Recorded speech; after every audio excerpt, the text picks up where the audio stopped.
This is Dr. Karen, and you are listening to the De Facto Leaders Podcast on the B Podcast Network, where I share up-to-date, evidence-based practices, my own experiences, and guest interviews designed to help pediatric therapists, educators, and aspiring school leaders design services that support social, emotional, and academic growth and set kids up for success in adulthood. Whether you want to learn effective strategies for your therapy session or classroom, be an influential leader on your team, or find creative ways to use your skills to advance in your career, I've got you covered.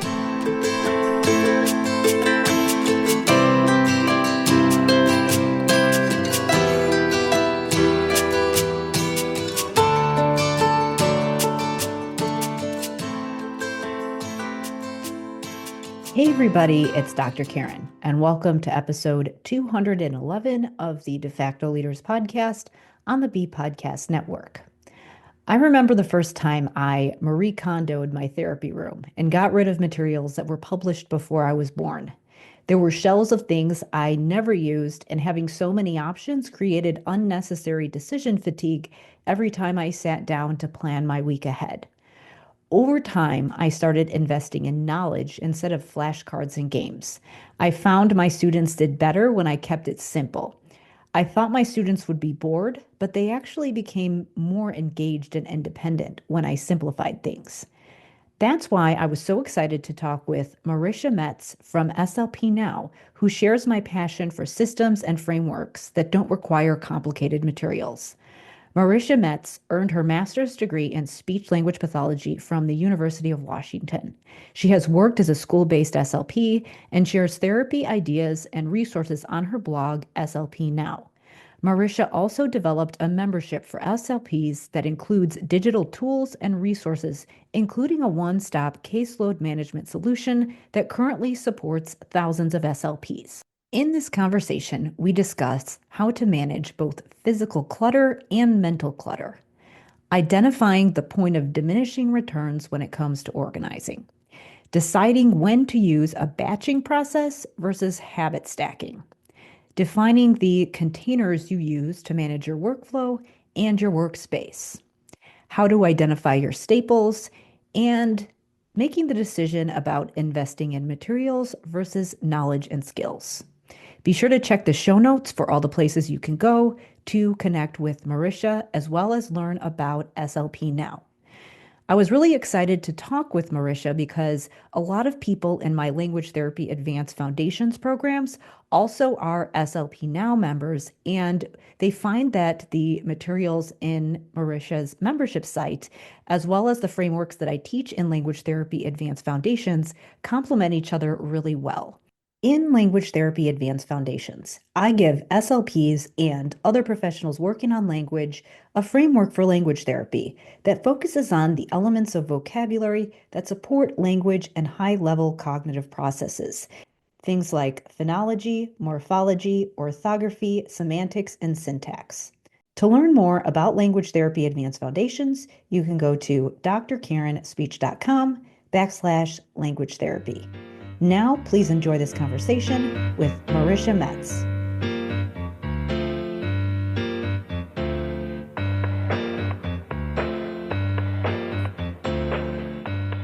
Today, I'm joined by Marisha Mets from SLP Now. So thank you so much for being here with me today. Thanks for having me.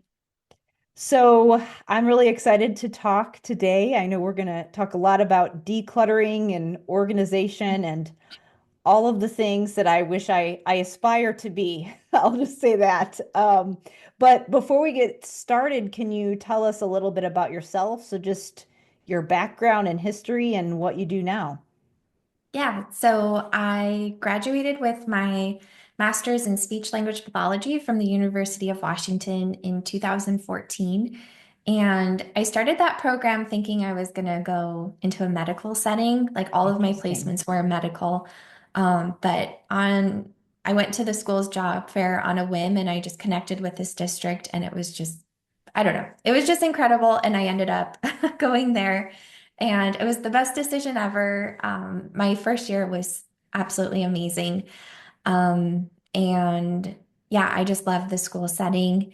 And yeah, over time, my caseload, there were a lot of changes in the district and there were a Hmm. lot of changes to my caseload and my workload. I think I had a caseload like in the 120s at one point. Oh, It wow. was wild. It was just a lot of extenuating circumstances. And Hmm. I was at the school that had those kids. So um, we worked together to kind of figure out how to serve them. But Yeah.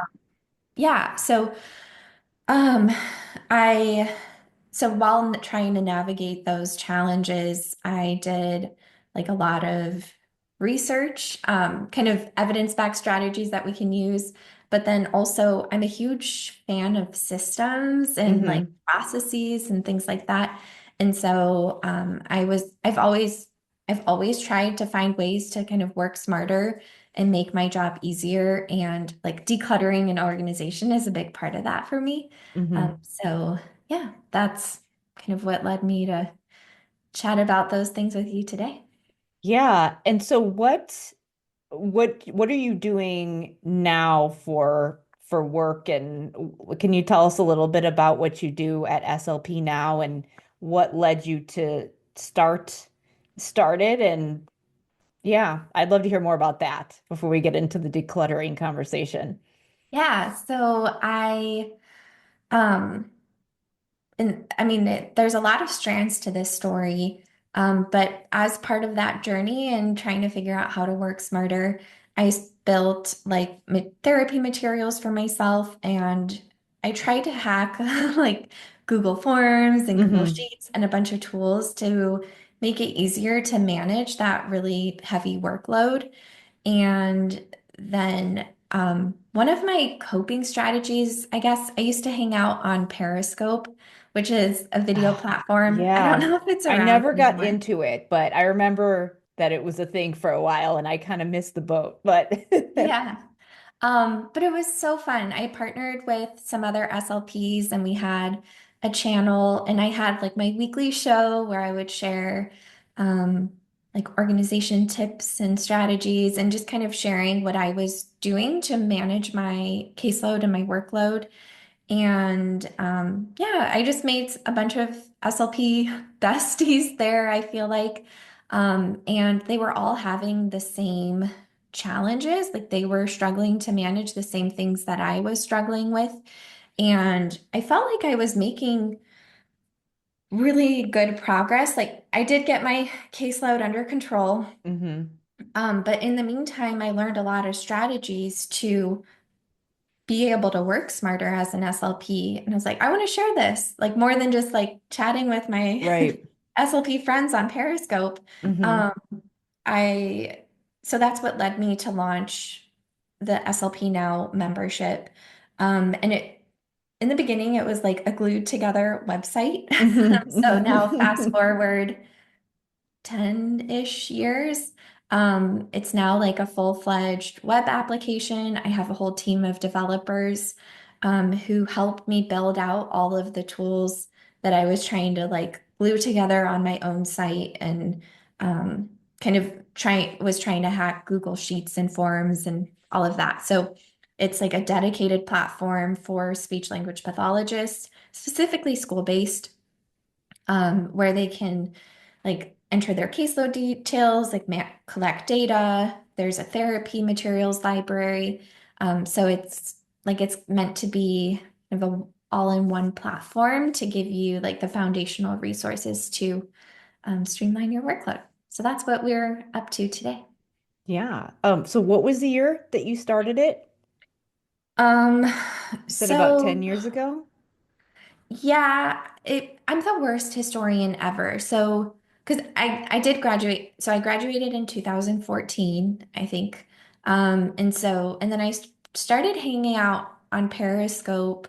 It probably was 2015. Okay. Yeah. Um, and then maybe 2016 is when the membership actually launched. Yeah, that But yeah, sounds about okay. well, and I know that we've kind of been in the same networks and groups, and I Mhm. remember, so I started doing my work with my courses around 2015, and I remember seeing you around, so it was definitely a thing when I started. So yeah, so we started around the same time. Well, and yeah, I definitely can relate to where you have all this stuff and you think I might as well do something with it and Mm. use it beyond just my room, especially if you're creating it and if it can be shared digitally, that obviously gives you a way to share it with more people. So yeah, well, it's a great origin story, and it's exciting to see where you start and then how it can grow from there. So, Yeah, I definitely wouldn't have, because I do SLP now full time. And if you had asked me that, like as I was graduating grad school, or if you had told me that I was going to run a hmm business or anything like while I was in grad school or in my first year, I would have probably just laughed in your face, like, do you know me? hmm But it's just been kind of like the perfect journey, and it's just been really fun and fulfilling. Definitely with its challenges, but I think any good journey will have those ups and downs. hmm Yeah, for sure. Well, I think that the aspect of transitioning to having your own developers, I mean, that's definitely a lengthy process, I'm sure. So, Lots and lots of trial and error, lots of expensive yeah. mistakes. Yeah, Um, definitely. So I know that you share a lot of information, and one thing that popped out to me is that it always looks very visually appealing, and there are a lot of things that you focus on that are about organization and decluttering. And I have never been somebody who has been great at physically decluttering or making things look nice. And I think that there's systems, but then there's the physical, like how things are arranged physically. And I think that that's different. That's two different things. It's almost like your personal habits and your more cognitive systems and your strategy versus how you like to physically organize your work. And um, I don't know. I mean, I think some people like to have their physical space a certain way and it impacts them differently than other people who are like, well, this is good enough, or so I mean, have you always considered yourself an organized person and how do you like to think about the organization? Does it come from within and then it like comes out in your physical environment, or is it the other way around for you where you create some structure in your physical space and that helps the other systems? Ooh, that is a good question. And I know that because there's some, like, I love a good, like, I love the home edit and like following, like, I love watching those, like, before and afters and like Yeah, all the it's very pretty organization. satisfying. Yeah, so there is definitely, and Gretchen Rubin wrote a book called Outer Order, Inner Calm. And Oh I feel yeah. like I think it's bi-directional because I think there hmm is something to be said for like having a physical space that is like visually not overstimulating, Yeah. that can like facilitate calm. hmm But I think it also goes the other way where because, like, especially if we're talking about therapy materials or like our process for documentation or managing referrals or whatnot, like, I think we have to have like some of that mental hmm organization first to be able to build like the physical organization Yeah. systems. Because if it's a hmm mess in our brains, we're not going to be able to, like, it might, Reproduce it or know how to yeah. design it. So I think it Yeah. really is bi-directional. But I think there's probably different levels of sensitivity that people have. Yeah, I definitely agree with And that. I know that like if my space is very messy, like I have a harder time hmm focusing and getting things done. So it's just like I just know that it's especially important for me and my productivity that I have that outer order. And I know that some people don't need that as much. hmm Yeah, I definitely agree. I'm more of a tunnel vision person where if I have a cluttery desk, I'll let go like this with my hands and just spread it out and create a little space. And my That's husband will amazing. I come love into my it. office and think, and he's like, how do you deal with this? This would drive me crazy. And it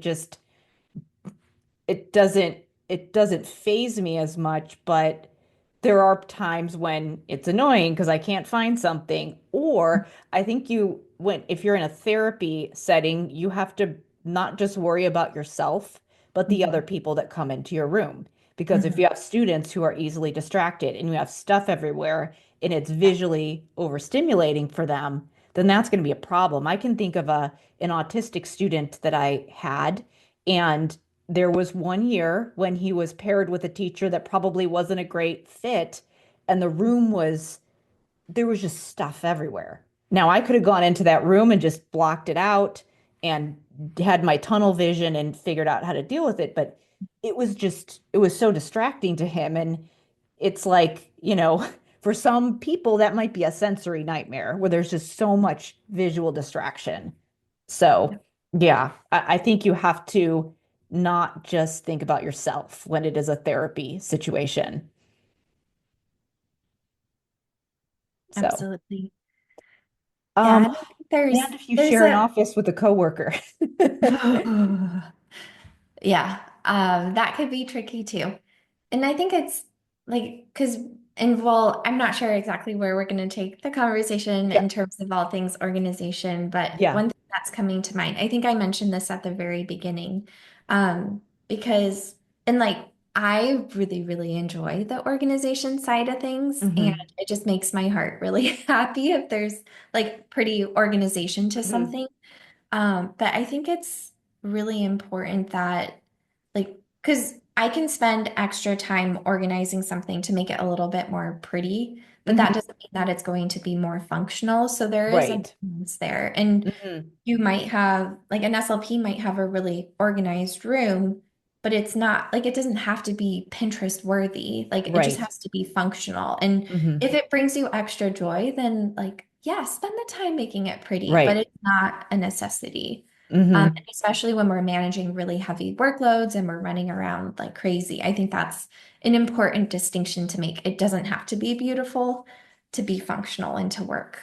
Hmm. Um, Yeah, so, I think the functional piece is where the motivation comes for me anyways, but mhm, yeah, or just knowing that, or being aware of, why am I doing this? Why am I spending time on this? Is it because I think it's supposed to be this way?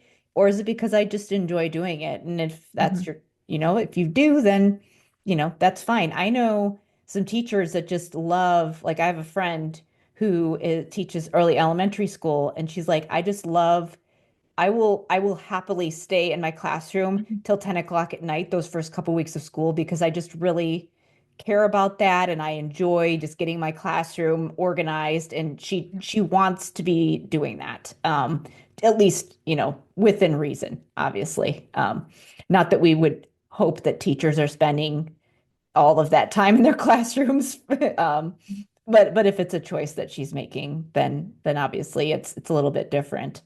So, do you consider yourself to be, like, when you're thinking about organization, and maybe we could go to your personal story, but is this something that you've always been good at, or is it something that you've learned over time and gotten better at, just figuring out how to arrange the physical space? Would it make sense to talk about your story, with your decluttering story at this point? Yeah, we can. I think so. I definitely have like a natural inclination to want to organize things. I think that's always been part of my personality. Like I used to file away like my schoolwork, Hmm. like in high school or whatever, because I thought I might need it someday. Spoiler alert, I never did. I've never looked back at it. So that was Oh, I not did a that functional use too. of time. Yeah. Um, but yeah, so I've always had an interest in it. But I think it's something that I've gotten better at over the years because I've learned to separate. like what is actually important and Hmm. what's actually going to help me, especially when it's a really busy season. And especially if I'm managing, like if I'm really busy at school, which I think all school-based SLPs are, Hmm. like I had to learn to really figure out, okay, this is what's going to make an impact and make my life easier. And like this, like kind of cutting the extra fluff of Hmm. what's not necessary. And then I think I have also gotten a lot better at um so being able to like declutter the extra parts of the organization that aren't necessary, like Hmm. adding special color coding or making Hmm. it Yeah. perfect. Like it's like maybe not the best use of time. Unless it brings you like that teacher example. Like there are some cases if that brings us a lot of joy and it may add like gives us a little dose of happiness every day of the school year, then that is a good use of time.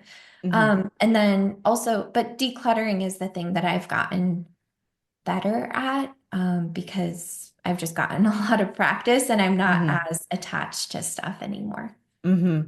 Yeah. That's interesting that you're you're decluttering. Like you don't Yeah, have, you can actually cut out the steps in the there's layers system. of it. Yes, it's very meta.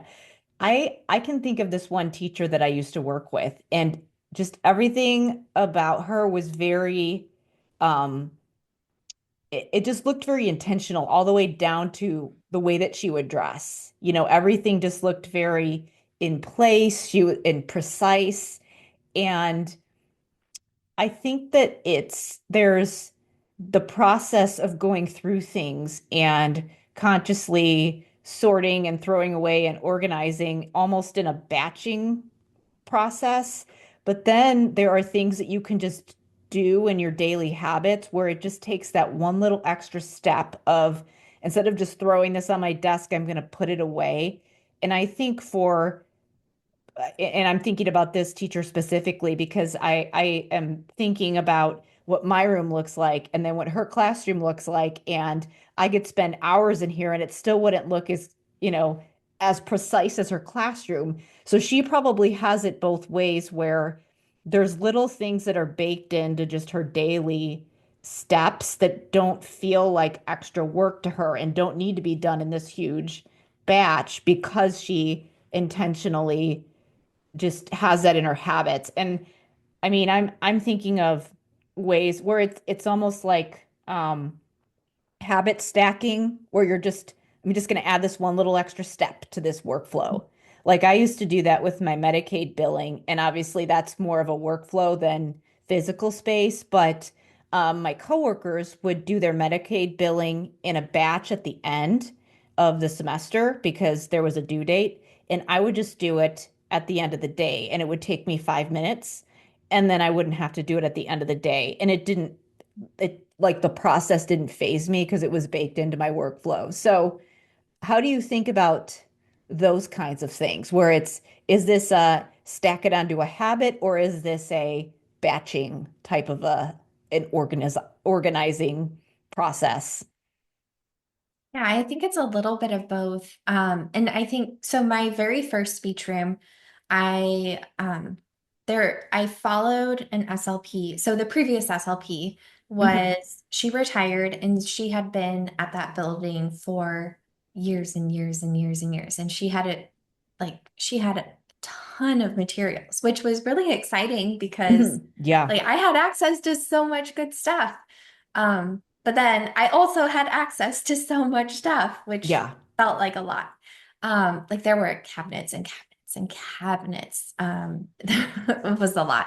So, like if we're walking into something, like I just had to do, and I did, as a CF, I just was like, well, I don't know what I need and what I don't need. So I just kind of tried to go through things and kind of mentally inventory what I had access to. Hmm.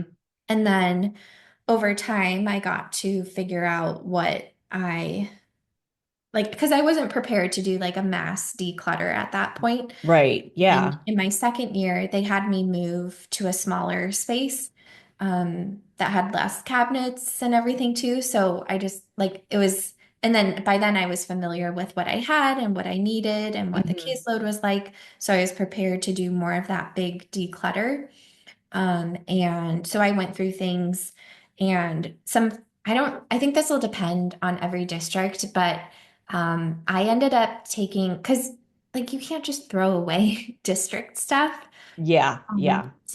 And the district, like all of the materials had been purchased at the district level. So I would just like check before you try and implement something like this to make sure Mm-hmm. that the Mm-hmm. materials aren't owned by your school. But for when I was moving and decluttering those materials, I took a bunch of, like, I took pictures of all of the different things that I wanted to get rid of, and I just put them in a Google Doc and I sent it out to all of the SLPs. And I was like, write your name on whatever you want, first come, first serve. And then, like, they went in there, because a lot of them didn't have as many materials as I did. So they were so excited. And so they got to claim the materials that they wanted. And then I just like, they came to pick them up or I brought them to the meeting or whatever. So that was a really fun way to do like that mass declutter. Oh, And I love that. Just because yeah. it gets repurposed and it's not just recycled somewhere. Mhm. Yeah, that's awesome that you're able to do that. Yeah, and it was for like they needed those materials for their caseload and I didn't need them. And yeah, so that was like a win-win kind of situation. And that was a scenario where I did need to do like a habit, like wouldn't have been as functional. Like, Hmm. do I send an email with one material every day? Like, no, it was Yeah. better to just batch that and get it done. And then Hmm. I could Hmm. start off the year with like a decluttered speech room. Um, Hmm. that just worked. And I needed to just because of the space. There wasn't space for everything. Hmm. Um, so yeah, I think that's something that can be really beneficial if you're in a situation where it's like, oh, this is out of control Yeah. and I need to do Hmm. something about it right now. Hmm. Um, but then, yeah, I think the habit stacking is huge.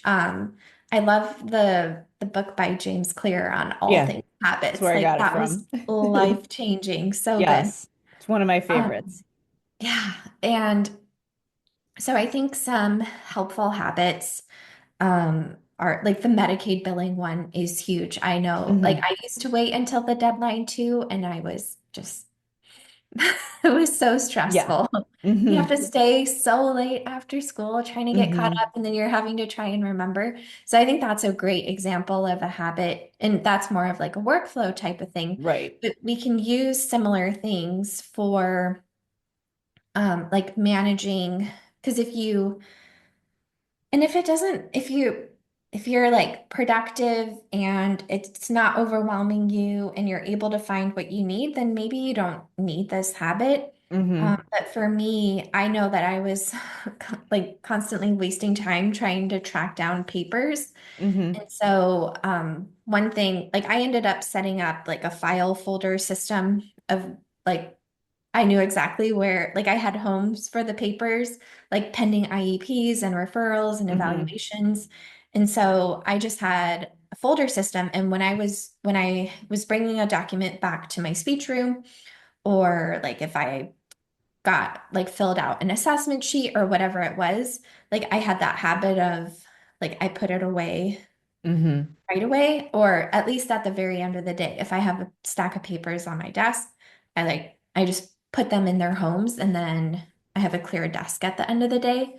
So Hmm. that's like an example of a habit that was helpful for me. Like when I Hmm. have a paper, I put it away. Hmm. Um, That's a good example because that could get out of yeah. control.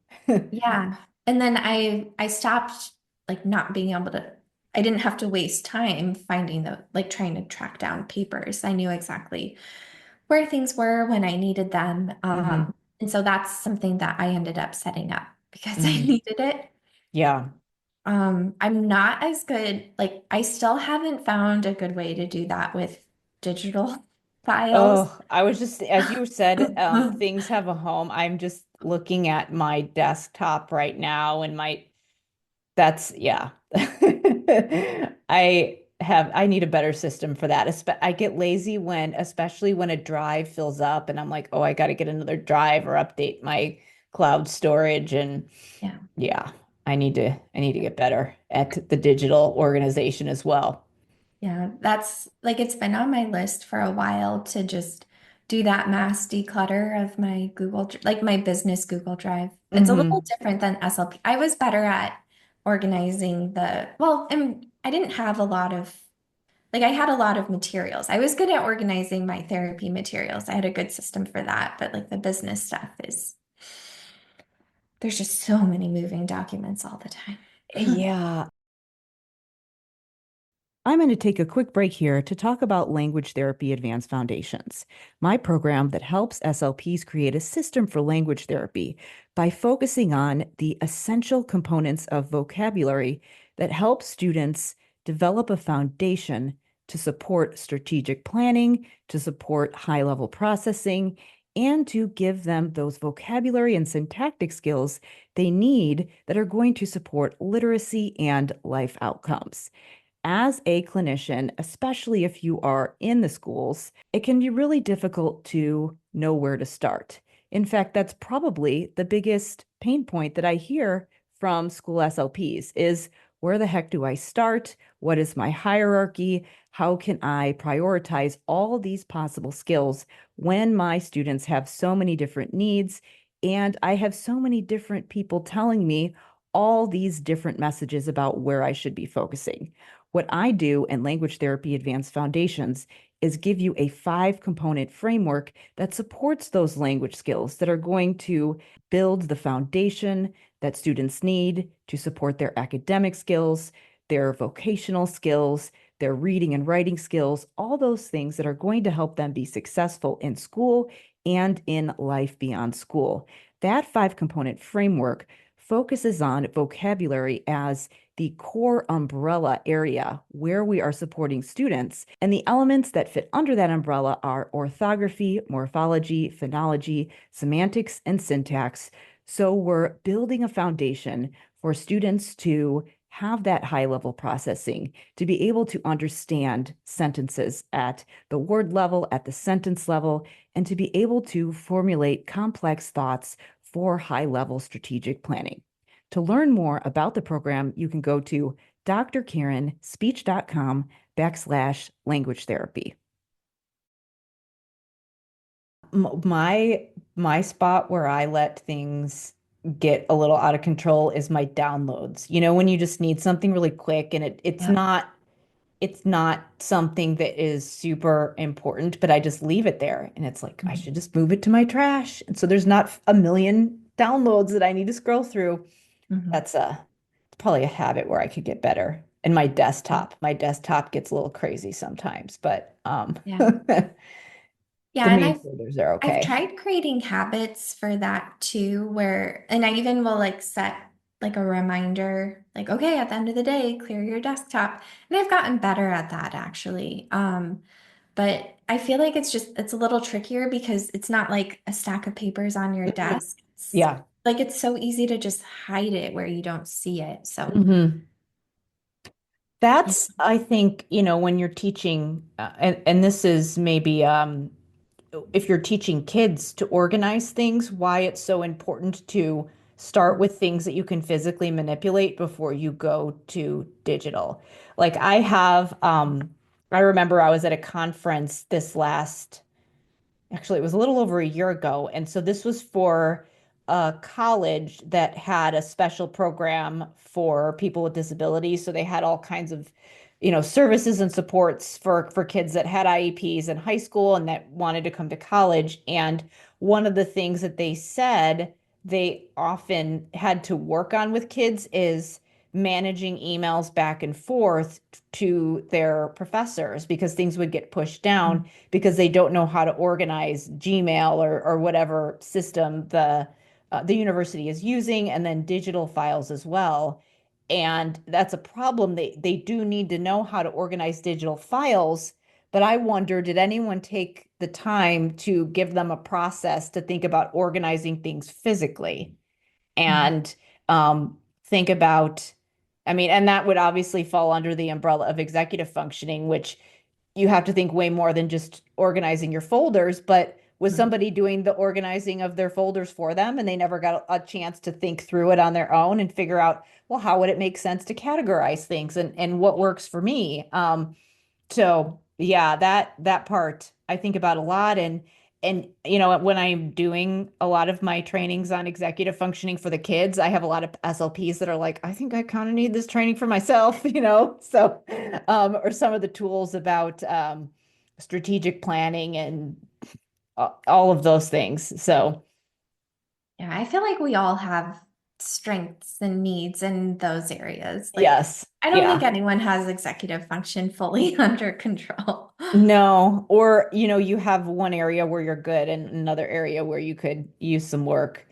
So I have heard this term. This was somebody who was a while back, somebody who was like an organization consultant, and that was her business. And she used the terms, you're a filer or a piler.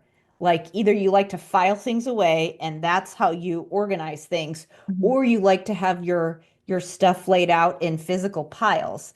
And then another person who was an ADHD specialist said that sometimes kids with ADHD, they don't like to file things away because of their working memory issues, because if you can't physically see it and you're having a hard time visualizing it in your mind where this is going, like it's going into this file and remembering that and recalling it, that it creates anxiety because you're like, where's all my stuff? And you like to physically see it. So I know that you support a lot of SLPs with your membership site and offer support with decluttering. Have you seen some different tendencies among people who have different organizing habits? And have you ever heard that term? Are you a filer or a piler? I guess maybe that's my first question. I feel like I've only heard it from our conversations. Yeah. Um, but yeah, and I think because organization and like our workflows, like we all have really different preferences and different strengths and needs. And just like the example you were giving with like ADHD, like students who have ADHD and like Or how, adults too.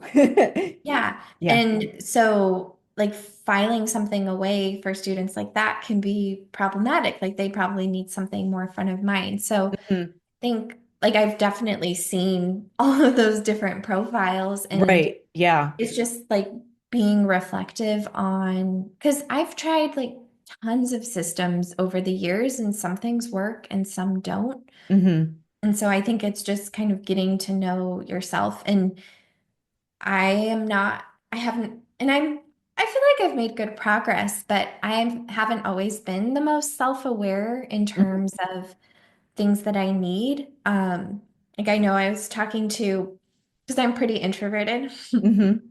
and Same. like it took me a long time to learn kind of what I need and what my limits are. And I was talking to one of my friends, and she was saying, like, her daughter was like 17, and she's like, yeah, my daughter knows that she can only plan like one social thing a weekend, or she gets like that's too she looks at her calendar and looks at that and see what she has capacity for. And I was like, Mhm. she's doing that at 17? Yeah, That that's awesome. self-awareness? I was like, Hmm. oh my goodness.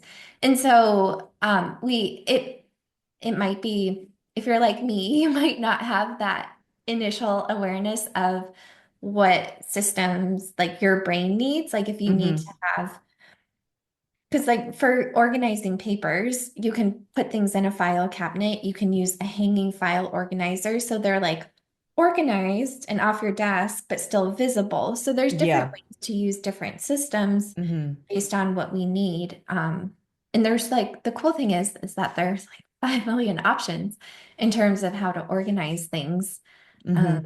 how we can set up those systems, or we can have like those little shelving systems if Hmm. or whatever. Like there's so many options in terms of how we organize things. And I try to share different examples of how things can be organized because it's not just one solution. Hmm.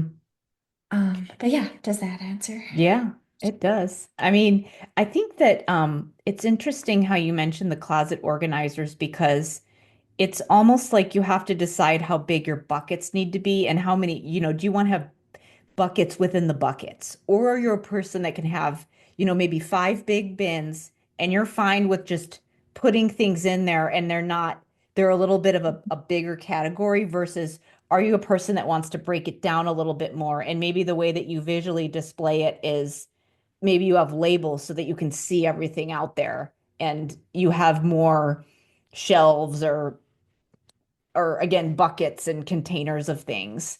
And I see that with you can think about it with stuff like physical things and space, but then you can think about it with blocks of time. And I think that's where I spend more of Mm. my focus is blocks of time and scheduling rather than physical space.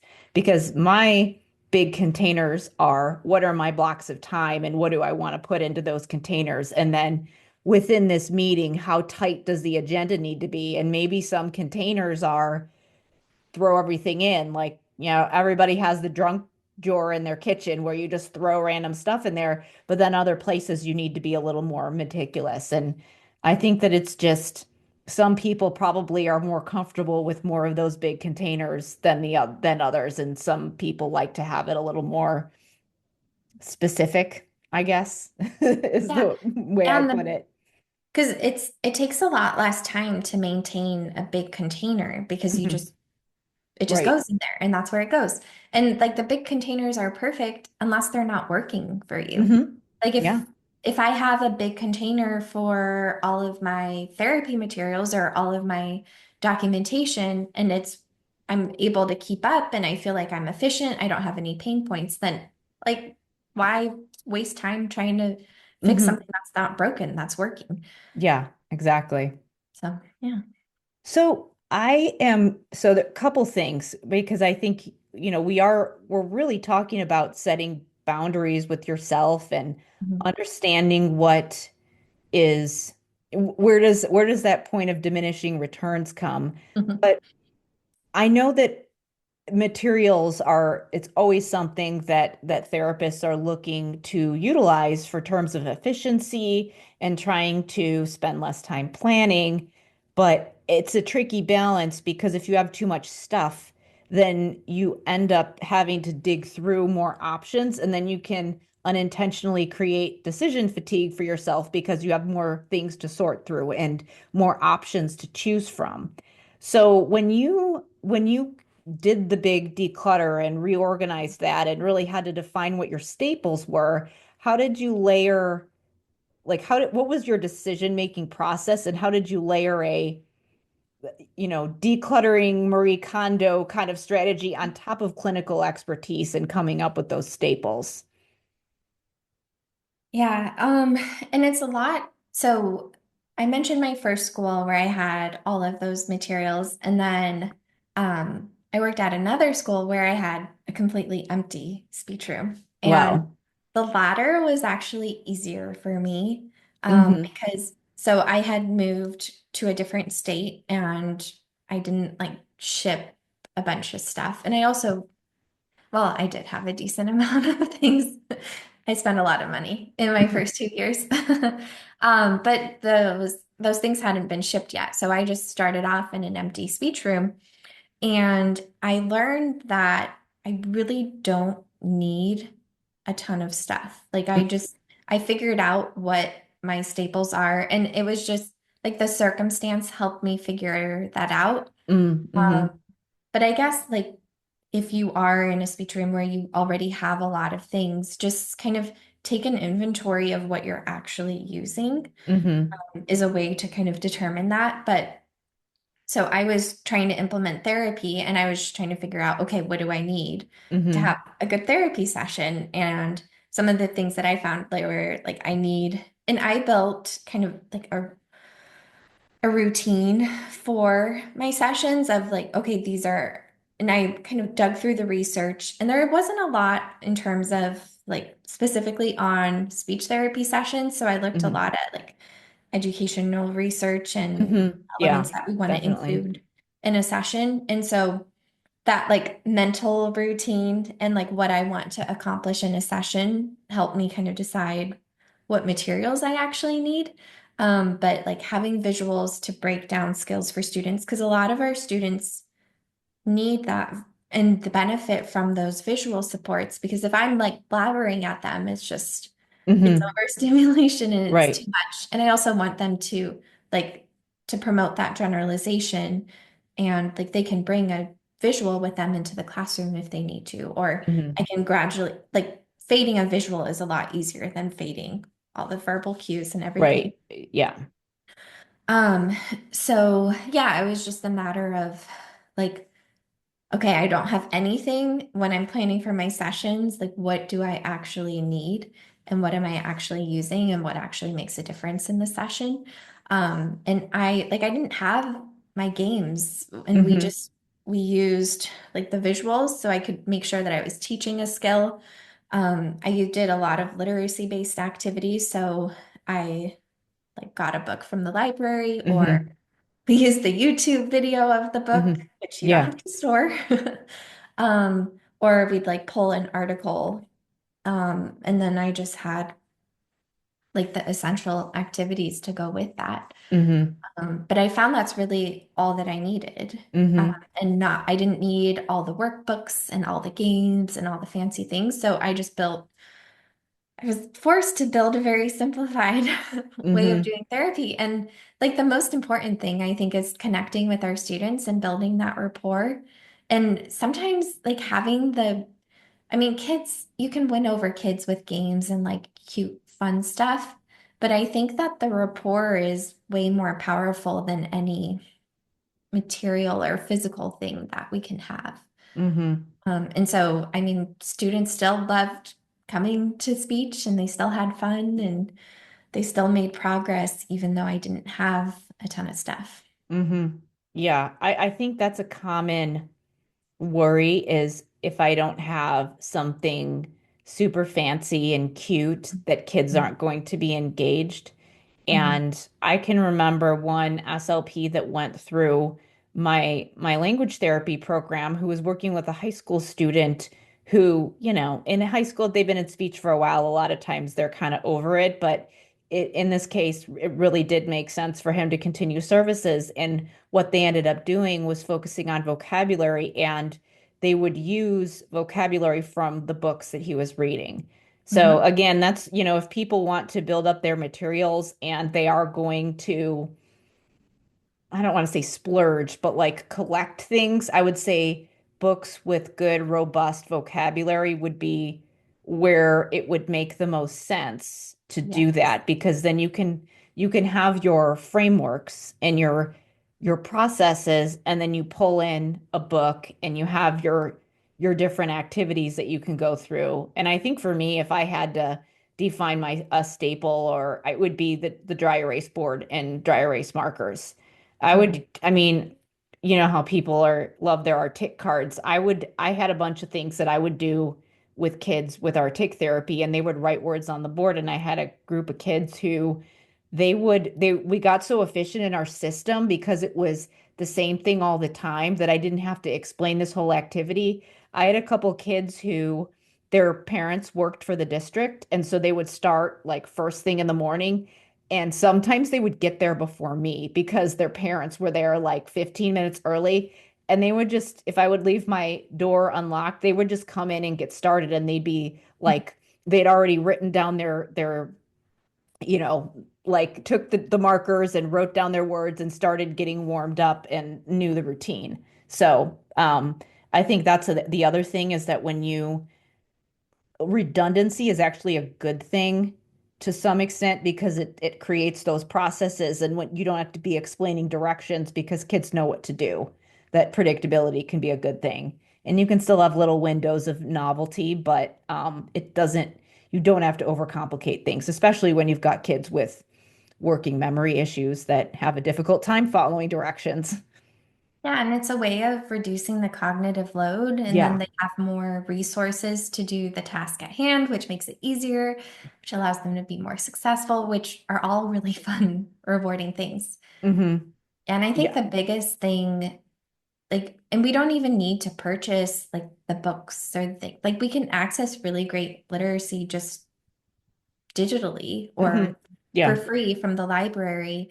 And I think Hmm. the biggest thing to invest in is like our brains and our clinical Yeah. expertise. I totally Um, agree. and just like making sure that that we have the knowledge and that we're also taking care of ourselves so that we can show up and because we are our best therapy tool. And so Hmm. it's really just like showing up and being able to be present for our kids. And like, I think part of that is like health and Hmm.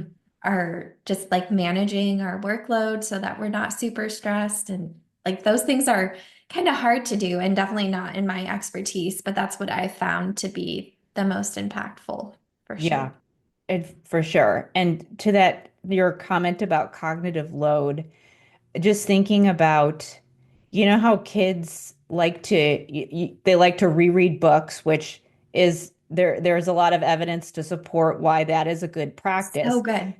I mean, obviously there you do want to have variety as well, but because the cognitive load piece, if the language was difficult and you're rereading and you're repeating the activity, then they can pay attention to other things that they might not have paid attention to the first time. So the repetition is good for many reasons and the simplification of things. So, especially when, maybe you think your room is a little bland, but if you've got kids with sensory issues that are overstimulated by with a lot of stuff. So that's definitely something to consider as we were talking about before. So we've been talking a lot about cutting down our what we have in our room. But sometimes it is nice to get new things, and sometimes you do feel like you need to add to your repertoire or your inventory of things. So what how do you make decisions about when you want to add something? So like when you want to make purchase some new materials or a new system.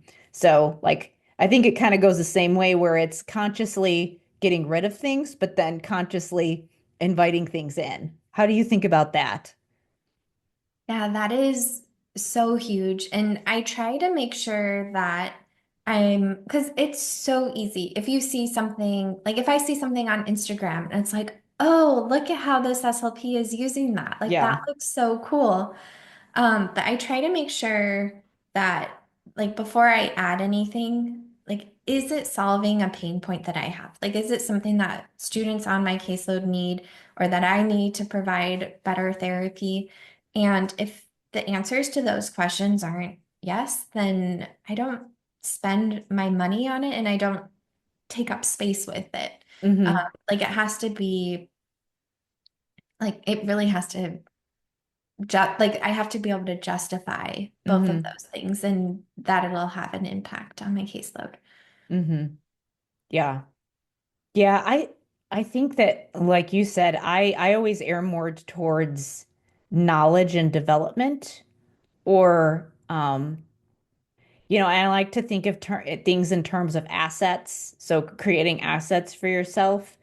Yeah. So, that could be materials. It certainly is useful to create materials. I mean, we definitely need things to do, activities and things that we can easily access. So definitely not, even though I know we're talking about decluttering, there's definitely a lot of materials that are useful as long as we're intentional about how we keep and bring things in. But also I think of assets in terms of protocols that are repeatable that you can easily just document on a Google document or a data collection sheet, probably a lot of the things that you have in your membership site, different protocols and tools, or even I see an asset as a relationship as well. Like, can you come up with a process or spend time forming a relationship with a coworker so that you're both working on something Mhm. and come up with a way that you're going to train people. I think the other thing when I think of materials and stuff that we could use more is kind of like what you've done with SLP Now, where you were just sharing materials. Well, can we start doing that with our coworkers? If we're going to create something, is this something you can share with other people? And is this something that's scalable that I could share with somebody else? Because then it really useful if you can share it with somebody else and there could be generalization there. And it's easy and simple enough that I could train a teacher to do it in their classroom, for example.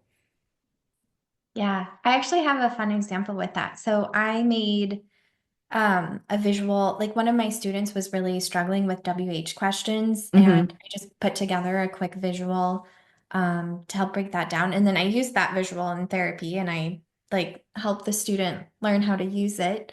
And then it was working really well and benefiting the student. So I shared it with the teacher and she ended up like taping it on his desk. But when I went into the classroom, she had also pasted like put or taped it onto like a handful of other students' desks. Oh, that's Um, awesome. so it was like she identified that like, oh yeah, this student benefits from it, but this one and this one and this one would Mm-hmm. too. And so it's a cool way to kind of impact the school on a bigger level. Mm-hmm. Yeah, I think that's a huge selling point for teachers is that it is hard with accommodations because it's like, oh, here's this extra thing that I have to do. But if it's here's this extra tool that I have in my toolbox that I could use for a lot of students in my class, that's just part of my practices and my options, then it's a lot, it's solving a pain point for the teacher instead of you feeling like it's this thing that you're like almost a favor that you're asking them to do, even though, of course, everybody wants to think of things in terms of the student's best interest. But it's hard when you have a classroom full of students that have different needs. So, yeah, so love that example. Well, we're getting close to the top of the hour. Did you have any other tips or things that you wanted to mention before we wrap up? Um, I think I feel like we had a really good conversation, um, getting to cover a lot of the things. And I think it's just, I think the biggest takeaway is that, like, especially if you're in a like if your speech room doesn't look how you want it to, like maybe evaluate if it is kind of like rehashing some of the things we talked about. So if you're in a speech room and it doesn't look the way that you want it to, but you're still like being really productive and it's Hmm. functional, then like just some permission to not worry about it and to not Yeah. feel like that has to be a goal. Hmm. Um, but if you are feeling overwhelmed in some areas, like if therapy planning feels like, oh my gosh, like Hmm. I can't find anything and I'm always Hmm. like running around trying to find what I need, then it might be worth spending some time on it. And if you are in a speech room where you don't have a lot, like that could potentially be an asset. And I Hmm. think like we both agree that investing in ourselves might be the best use of Yeah. time. And so instead of focusing on, okay, what materials can I add to my speech room, it's like, what knowledge can I build for myself? What protocols can I build? Hmm. Is that you can take that with you no Yeah. matter where you go. And I think that has way more potential impact than anything physical that we could purchase. So Hmm. yeah, those I, are that's my processing of what we mhm. chatted about in terms Mhm. of like the big takeaways. Yeah, Yeah. I agree with the knowledge because the knowledge is what you helps that the knowledge is what helps you create the buckets. To Mhm. me, the framework is it's your cognitive buckets and you can create physical buckets or containers if you want to that you can start sticking your strategies in, and that's what helps you to be more intentional about what your staples are and figure out what materials you should start collecting versus doing it, trying to, fit your materials into a framework or create a framework from your materials. So Yeah, that's that's so how I like true. to do things too. Yeah. Yeah, and So where can especially as a people find out more about you and what you do and some of the things that you offer? Yeah, so I hang out on Instagram. You'll find some like organization content and stuff there. I also have a website, slpnow.com. We have tons of blog posts and Hmm. podcast episodes there if you're interested in learning more about anything. And then, yeah, we talked a little bit about the SLP Now membership, but that's where we have our library of therapy materials. We have courses and the caseload management tools.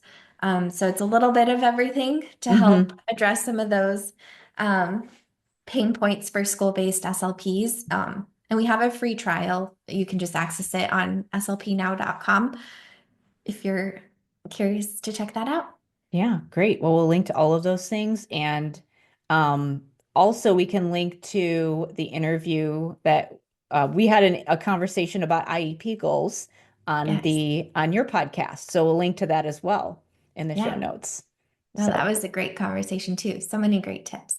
And that we yes, talked about the frameworks there too. we did. We did because again, I would say that IEP goals are probably a place where we might create some mental clutter for ourselves. So Absolutely. lots of ways to apply that concept of a framework and a system and how we can use it. Yes. Well, thank you so much for being here with me today. Yeah, and thanks for having me. This was fun.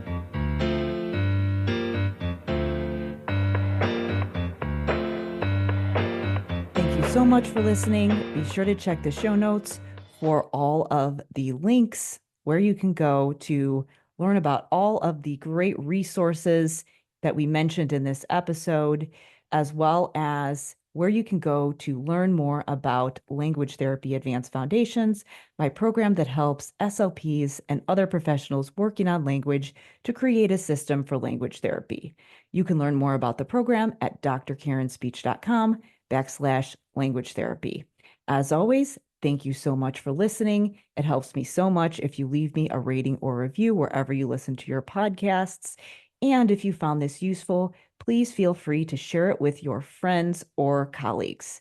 If you are interested in being a guest, if you would like to invite me to be a guest on your show, or if you have a suggestion for a guest, please send me an email at talktome@drkarenspeech.com. Thank you for listening, and I will see you next time.